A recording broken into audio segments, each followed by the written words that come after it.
Hey everyone, how is it going? It is your pal Sal here, and welcome back to our Kylie Minogue discography journey. This weekend, this Saturday I should say, we are here to talk about her 8th studio album, one you know, one that I know a little bit of, and that is her album Fever. So yes, before we get into doing all of the stats and everything like that, I do own this album. I do know quite a bit of songs from this album. Do I know every song? No.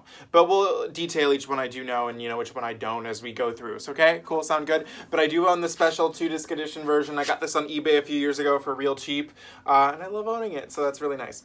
So anyways, this album was released on October 1st of 2001, and this is where things get a little cool, because I always talk about chart information.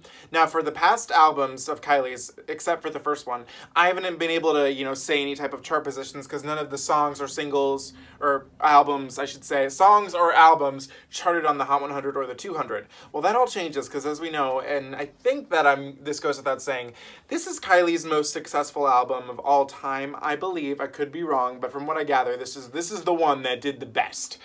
Because, it was a success everywhere, and even here in America where she was not doing so hot. I don't think she was really trying to do all that hot, but let's just say this one did it. And we all know it's because of the first single, which was Can't Get You Out of My Head. But before we get there, this album did chart on the Billboard 200 at number 3. So that's pretty good considering, she had not been on the chart since, when did the first album come out? 87. So gotta love that. So this album did spawn 4 singles, which includes the smash hit Can't Get You Out of My Head, which charted at number 7. It kind of shocks me that it was... That's not low, but you would have thought this would have been a number 1 hit with How Everyone Knows It. Again, we'll get into more detail later.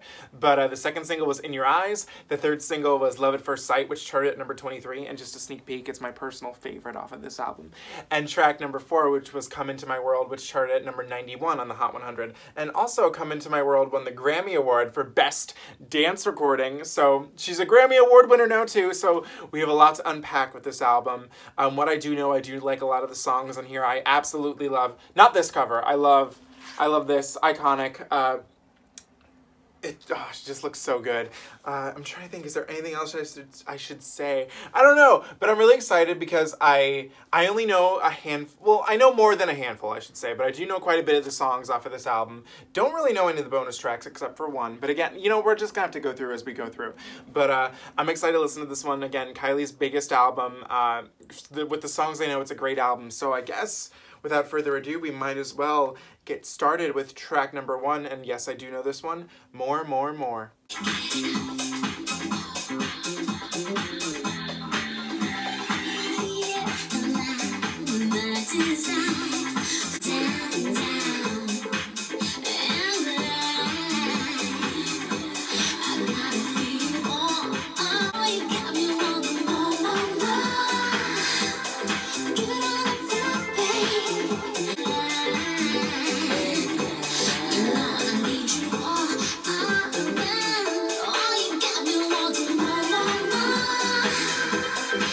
So I hate starting the video off like this, but out of all the songs that I do know off of Fever, this is probably my least favorite of them all. More, More, More is fine. It's just the dude, he's giving her more, more, more. She wants more and more. Give it to her, give it to her. Yeah, but I don't know. This one just doesn't really do a whole lot for me. It's almost 5 minutes long. It's not... let me tell you this one. This one does not feel long. I'm not saying that it's too long, but it doesn't need to be that long. There's not a whole lot of variety on this one. I will say I really do like the vocals that she gives on this track. They're very fun and light and airy, and I do enjoy that. But as the song as a whole, this is my least favorite of the ones I do know off of here. It's just okay. I think where we're headed, especially with the second track, there's just so much better things on here. Track number 2, my personal favorite off of this album, Love at First Sight. I have a great story behind this one, but let's just do it. All right, here we go.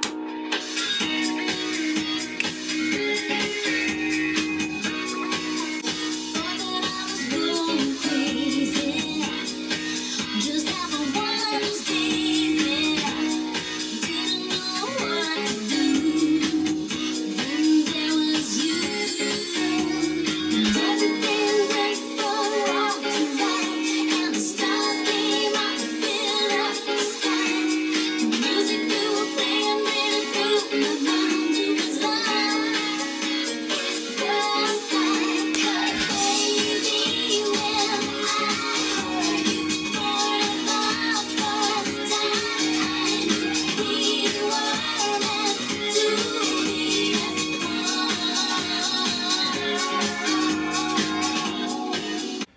I mean, I don't know why I love Love at First Sight so much. I just think it's a very simple song, but I think it's just so catchy and it's just so easy to listen to. I remember the first distinct memory I have of this. I was getting ready to go somewhere one night, and this song just came on shuffle, and I just stopped everything I was doing while getting ready, and I just danced in front of my mirror, and I was totally feeling this one.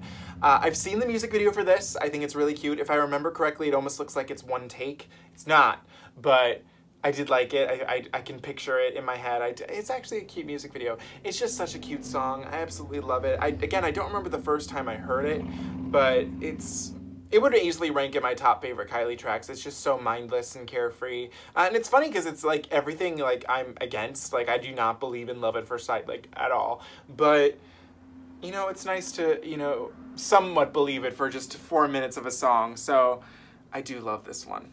Track number 3 needs no introduction. It's Kylie's biggest hits. A song I don't know the first time I heard it, but it's always seemed to have been a part of my life. This is Can't Get You Out of My Head.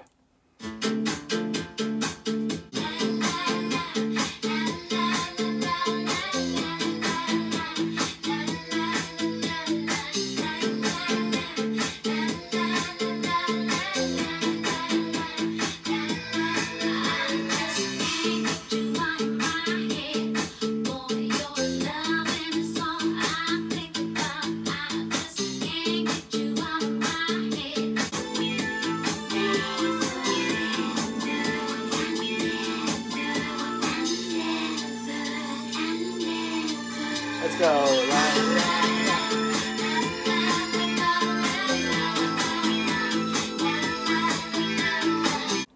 Okay, I mean, what can I say about Can't Get You Out of My Head that hasn't already been said?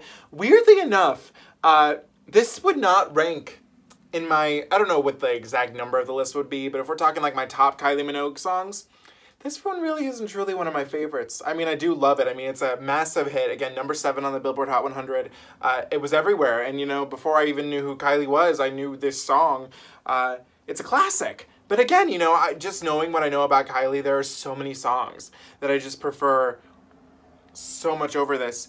And with this one, from some of the live performances I've seen of Kylie, it seems like with this song, she pulls a Madonna in a sense and never really truly does it live how it sounds in the studio version. It's always like slightly remixed or a little something different, which, you know what, I'm here for because, I don't know, you know, I'm not downing the song, don't get me wrong, but, you know, it's just not one of my favorites of hers, you know, but it is a classic, it's catchy, and if you put it on, everyone knows it. So, I mean, at the very least, I mean, you know, it was a hit, and it well deserved it. It's a great single, you know what I mean?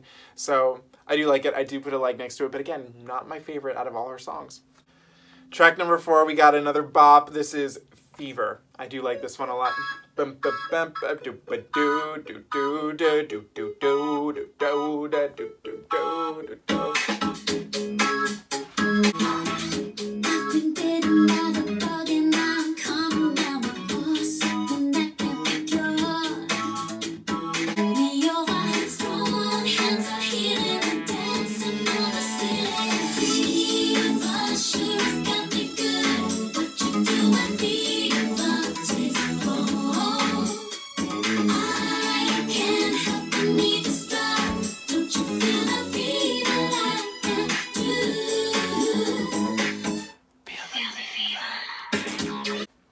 Okay, this is another bop. I'm kind of shocked that this was not released as a single because it's pretty good. I think this could have done well. So with this song, I mean, the gist of it is that she's been bitten by the bug, man, and she is in love. So I hate admitting this, but I have lived through this song. And it's funny too because it's the same year that I first kind of started listening to Kylie, which was the summer of 2018. That was the first summer that I ever got close to my first relationship. Didn't end up happening. Because at first I got bit by the bug. I was like, this guy's cute. We're spending a lot of time together. And then I kind of, the bug left. I snapped out of it and I was like, wait, I cannot devote my entire life to just one human being. That poor boy, he was so sweet. But yeah, I'm not really a commitment type based person, but I've been here. I felt this song, so and you know, I don't consider that a bad memory because it was a fun couple of days, but some things are better left in the past. But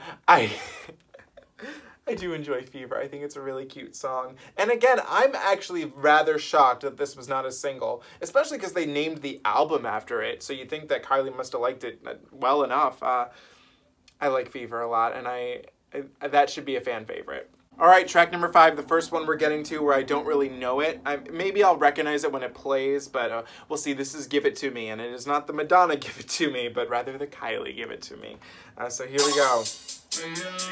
Okay, I remember this.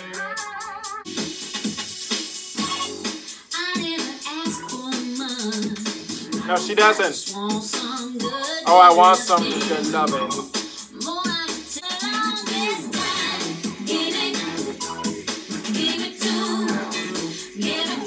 Oh, yeah. Give it to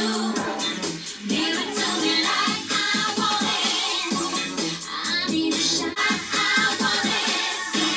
Give it to me, oh so right, so can't you see? You're some kind of fantasy, just like I want it. Oh.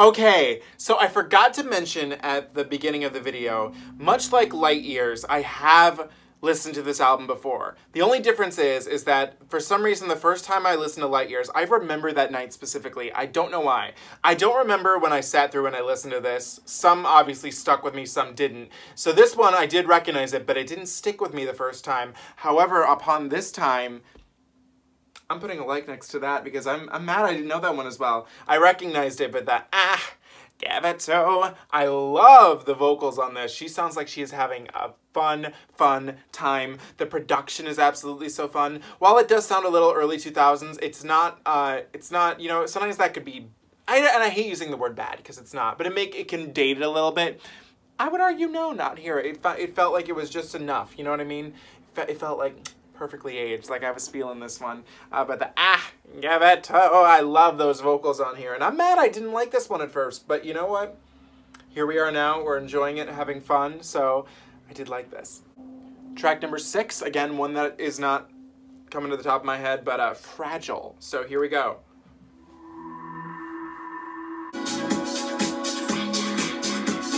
Okay, I don't remember this at all.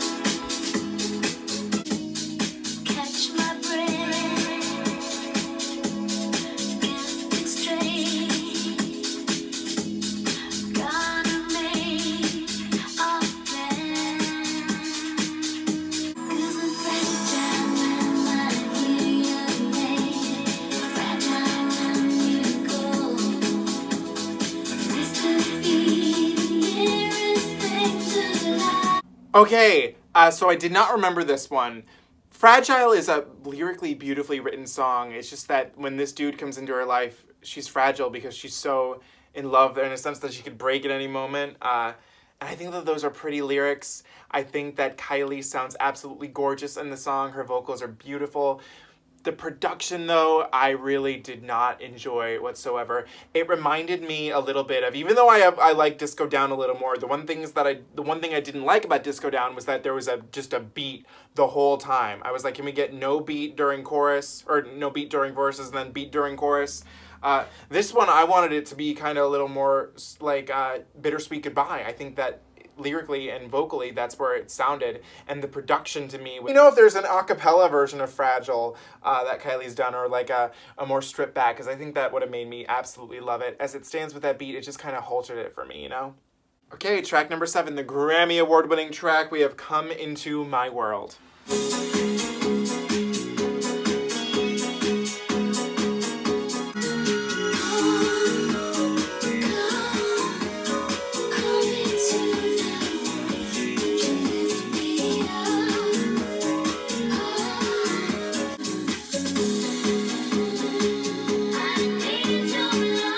I love this part right here.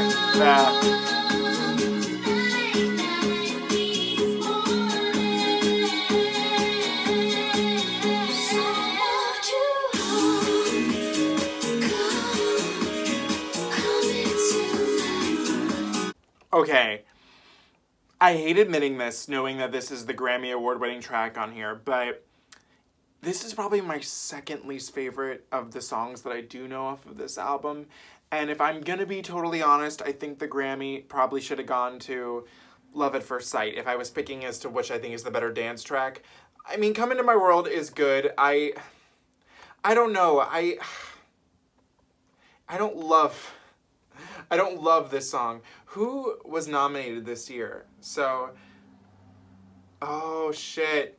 So this year for Come Into My World, which was 2004, this song was up against Love One Another by Cher, Groove Amanda, Easy, I don't know that one. So the only two that I know out of here is Madonna's Die Another Day and Love One Another. And I'm gonna be a little honest. Again, I know, safe spot for Kylie and Madonna here, I promise. But if I was to argue which one makes me want to dance more, which one I've performed to in my living room, it's Die Another Day. I love Die Another Day. So, this sounds bad, yeah, but I think that if I was to pick a song from here to be dance nominated, I wouldn't have picked this one. I would have picked, honestly, I would have picked any of the other tracks we listened to. Fever, that makes me want to dance. But again, Love at First Sight, I think, should have gotten the nomination. This one isn't my favorite, per se, but I do like it. It's a fun song to listen to. I never actively seek it out, but I wouldn't necessarily skip it, you know? Track number 8, In Your Eyes. This is a good one, too. You know, this probably should have gotten nominated over Come Into My World, too.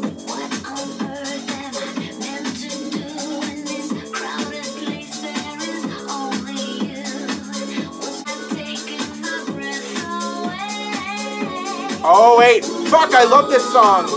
It's the world.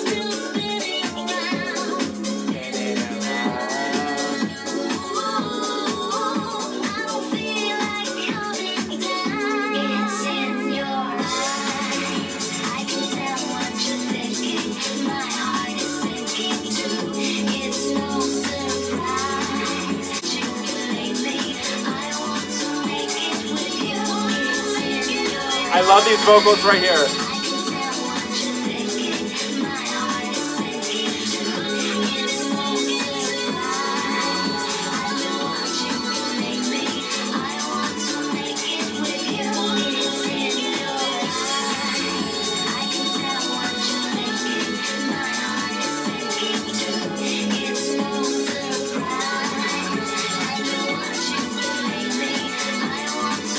I take back everything I said. This should have been the Grammy-nominated song. This should have been the one that won. I'm sorry, but this is so much better than Come Into My World. I forgot about this one. Like, I knew it, like, going in, but then I was like, oh, wait. It's this bitch. I love the references spinning around. I think that's great. I love, again, this isn't really a fully sexual song, but she's just like, I can read your eyes, baby. I know what's in them.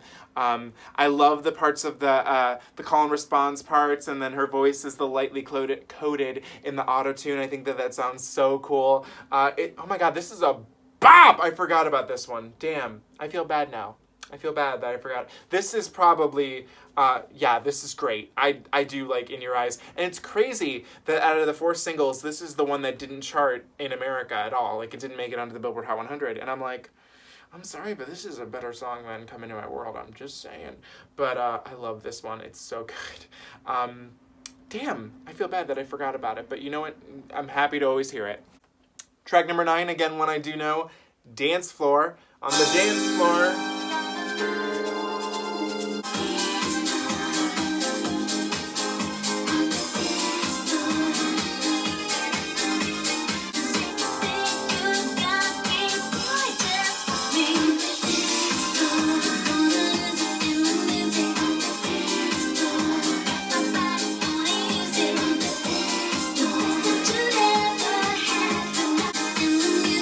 I love that, gonna lose it in the music.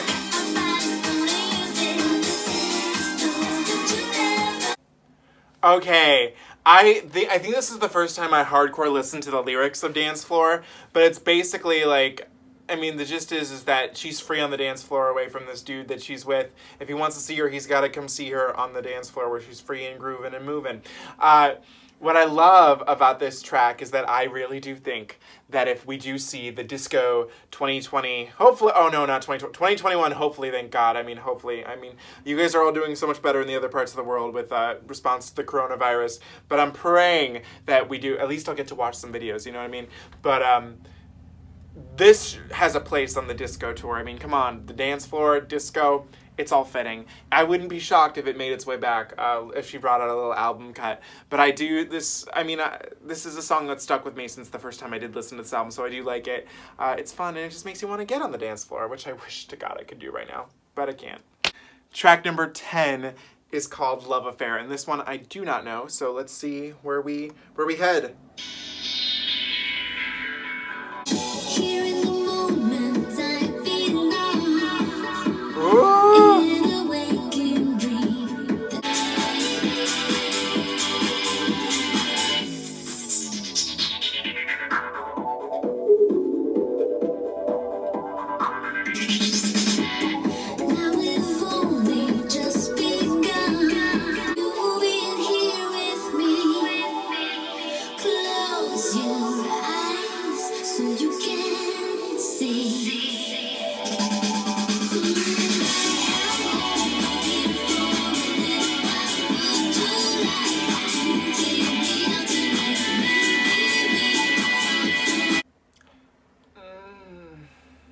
With this one, I found the lyrics almost indecipherable at some points. There were two parts of it that had production similarities to Love at First Sight and In Your Eyes. Some of the lightly coded autotune parts sounded like In Your Eyes, and then the one part where it was like, I think in between the chorus and the verse, where it sounded like Love at First Sight. But this song was just far too busy. I couldn't understand what was going on most of the time. It all felt very scatterbrained, and I didn't really like it. I couldn't really understand what she was saying. And I was like, well, I do like those elements that I heard, but then I was like, I could just go listen to those other songs, which are better. So this one was a no for me. Again, you know, repeat listens we'll see, but it was just far too busy, and I couldn't even figure out what the song was about. So, I don't know. Track number 11, another song I don't know, Your Love. So this sounds very sad and ballady, so let's see.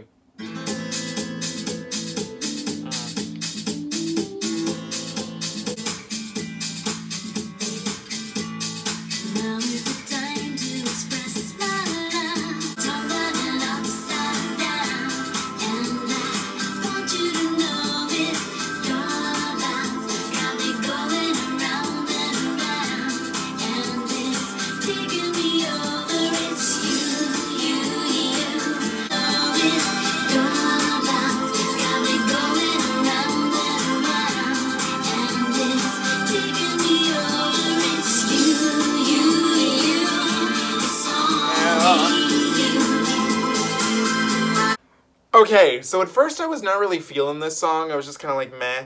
But then at around 75% in, I was really getting into the groove of it. I think that it's kind of like if you combined Love at First Sight and Fever and got a nice little mid-tempo piece, I think that that's what this would be. Because lyrically it reminded me of those two. And I actually did like it. Kylie sounded really into doing this one. I think it'll take a couple of re-listens for me to truly appreciate it. But as far as like the upbeat dance tracks, I think this was my favorite of the more mid-tempo type stuff. So I did like Your Love, because, you know, Your Love's got me going around upside down. It's all that stuff, so it was cute. Track number 12, the last track of the standard edition of the album, we have Burnin' Up, and yes, I do remember this one, and I do like this one, so here we go.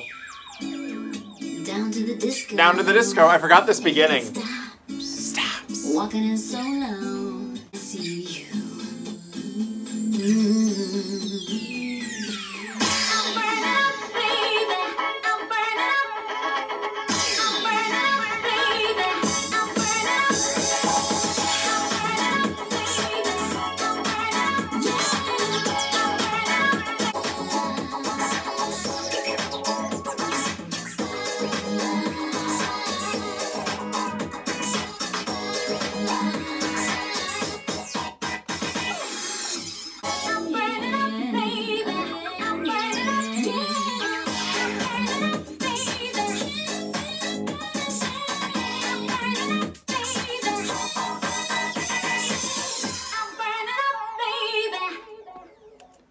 So, you know, something is that I think this is the first time, you know, I've sat through this song and I've analyzed it. I have liked it because I remembered it.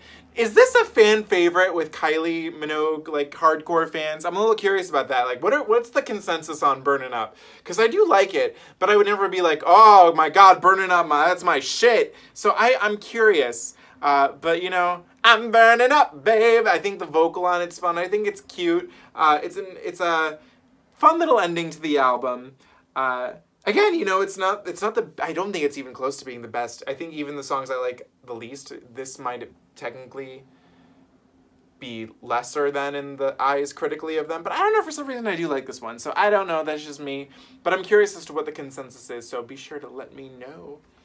Okay, we are officially now on to the bonus tracks. We have 6, count that to go through 6, and that does not include, because also, just so you guys know, Butterfly was included as a bonus track on some editions, and we know my thoughts on Butterfly. I'm liking it a little more, but I don't love it.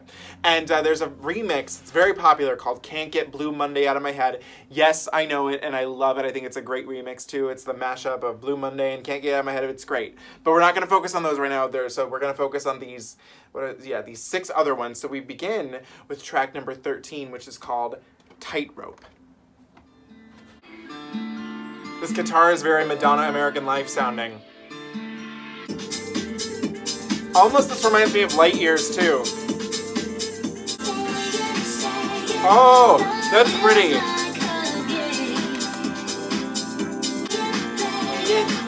I like that.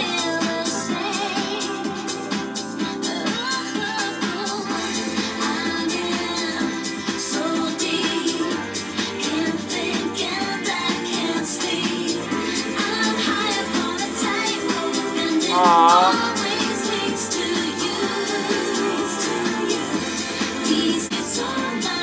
Aww, this is cute.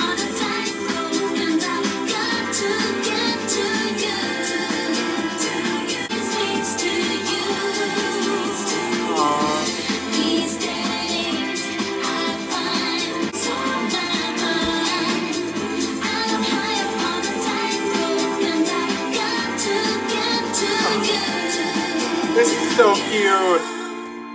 Oh.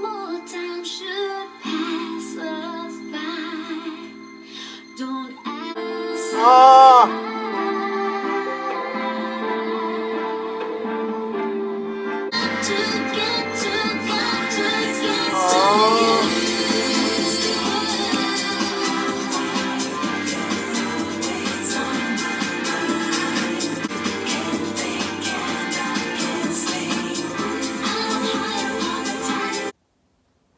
No. How do you have this beautiful of a track and reduce it to a bonus track? I need to know right here. Has Kylie ever done this live? Because I feel like this is begging for a live performance. Kylie Tightrope Live.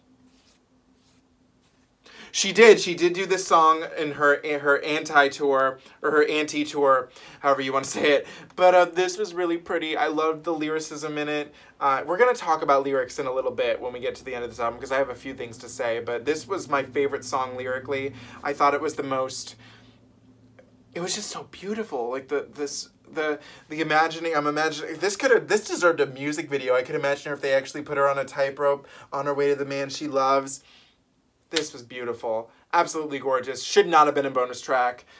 This just put me in all the feels. It was this is how you do a mid-tempo track. I loved it. I loved it. Track number 14, Good Like That.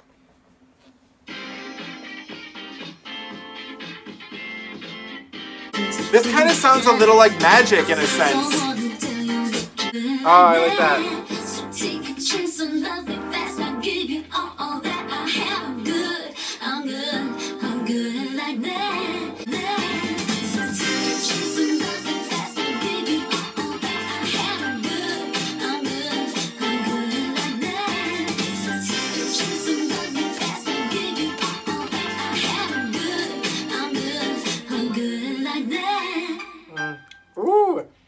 So, at first I was not feeling this one, and then I was kind of getting into the groove of it. I actually did really like Good Like That. I think it had a lot of fun production elements to it. I think I see why it didn't make its way onto the album. production-wise, a lot of the music instrumentation sounds really organic, like it sounds like real instruments, whereas everything on this album has kind of been like, you know, techno beats, you know, early 2000s sounds. Again, I wouldn't say that this album is dated, because it does not sound that dated to me. I've heard much worse in my time. But this one is just a little too organic sounding, and I think that's why it didn't make its way in How to the Ever. I did like it, so I will put a like next to it, because it had a groove, and it reminded me so much of Magic, you know, her most recent single. It had that 70s groove to it, and you felt like you could move along to it and just... groove right here. I didn't need to get up, but I could stay right here and I could feel it. I can move to it. So I did like it. Track number 15, Baby. It's the same old lies that you can win me over. Word is history, just a big mistake. I won't repeat again. It's something to say, babe. Mean that much to me. Now I got you off of my mind. Off my baby. Tell you that word is history, just a big mistake. I won't repeat.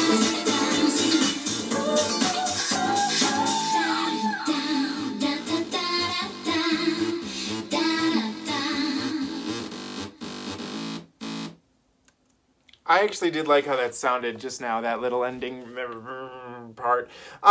Yeah, no, I wasn't really feeling Baby. It had some catchy parts, and I think it could have definitely found its way onto the album.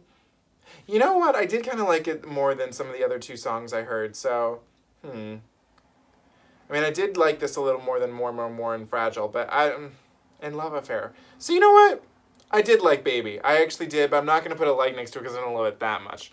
But, Baby, that was fun. You know, there were some fun parts about it. It would have fit, but I guess I kind of get the decision to not include it. Track number 16, Boy. She always was a one-boy girl.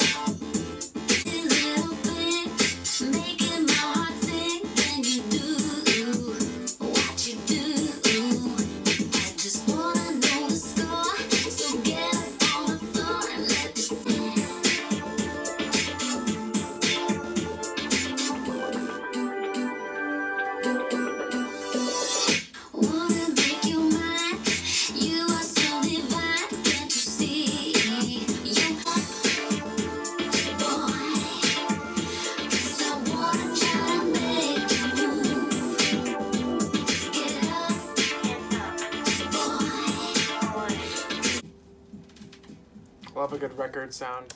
Okay, you know, this would not have fit on the album. I didn't really like it. However, it is very foreshadowing, because when we get tomorrow, and I will be filming it tomorrow, and it'll air tomorrow, but, you know, different days, but you know what I mean. When we do Body Language, the only songs I know of Body Language are Slow and Red-Blooded Woman, but what I do know is that Body Language is Kylie's, you know, sexual, prowess album, and this is kind of foreshadowing of that type of sound that, like, this woman does want some, you know, a little bit of that. So, as a song, no, I didn't really like this one, but it's clear where we were headed. I wonder if this was maybe like an early...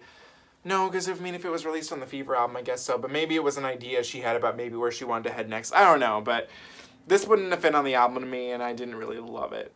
Okay, track number 17, Rendezvous at Sunset, and I do like that title, so here we go.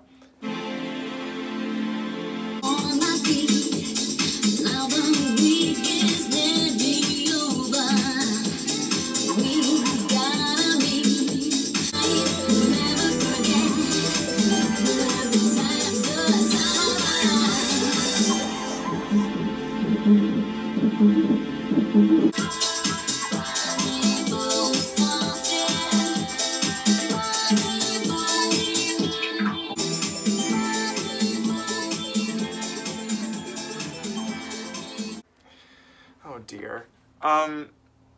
The auto-tune, and here's the thing, I do love sometimes when a good, you know, artistic auto-tune is used. Here, I wasn't feeling it. Here, I don't know. I think this could have fit on the album, but it's just not really that good of a song, so I kind of get why they didn't.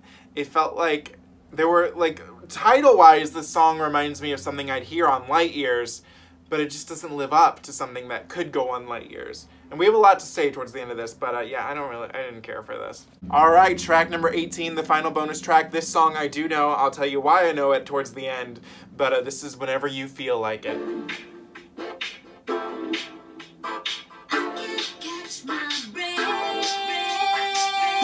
I love that. It sounds so big.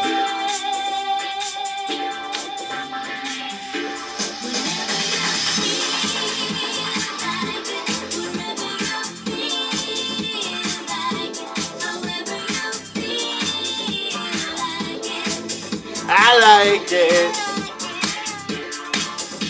Okay, so that's Whenever You Feel Like It. And the reason why I know this one as well, I don't know it all that well, but I do know this one out of all the bonus tracks, is because it's included on the special edition version, and since I have this imported into my iTunes.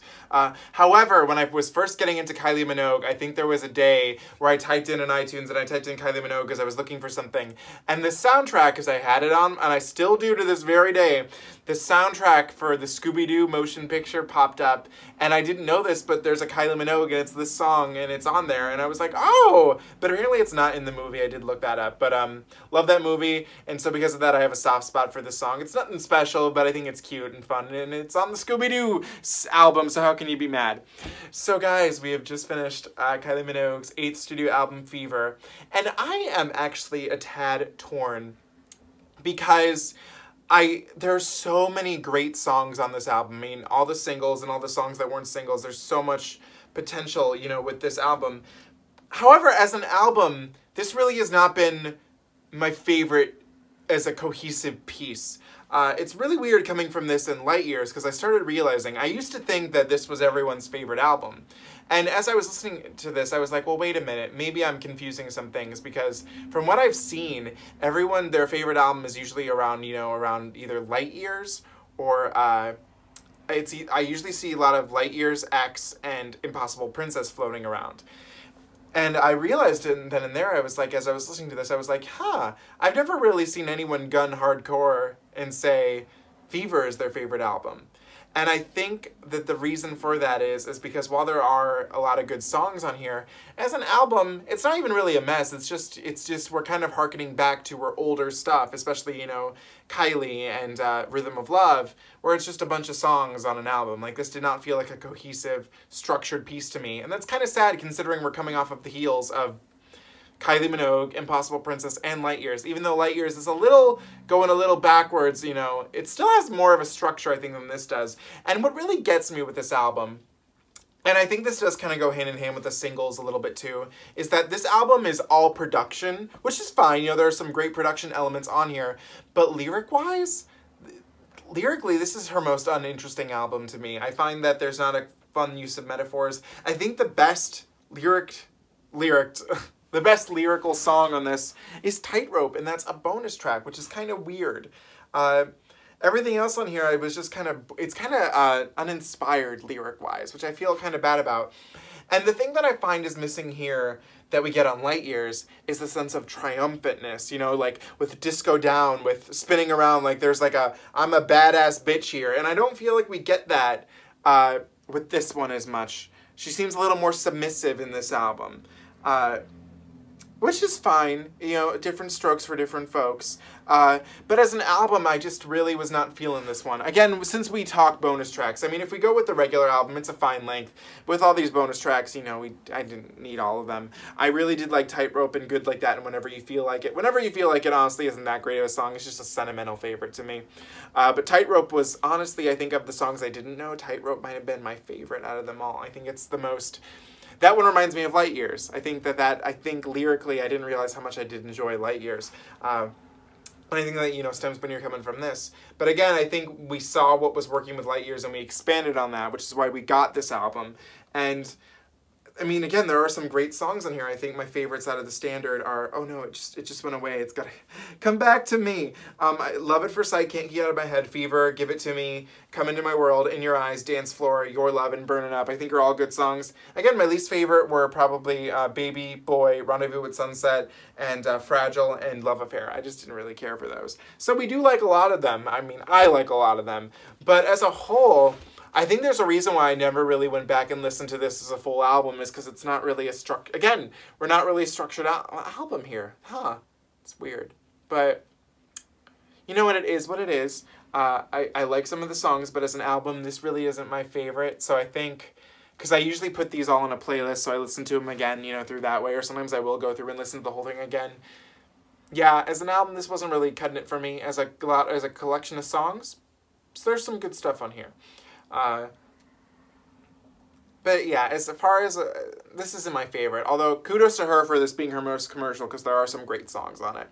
So what do you guys think of this album? Let me know. As always, I'm curious to what you have to say. So do not forget to comment, like, share, and subscribe. Follow me on Instagram at Salvador J. Rocha. And I will see you guys tomorrow when we talk body language. I'm excited to get to that one, because I'm kind of shocked I've not listened to that one. I do love a sexualized image. You know, I love erotica, so we'll see. And I love Bionic. That's kind of like Christina Aguilera's, oh my god, I can't talk, her erotica.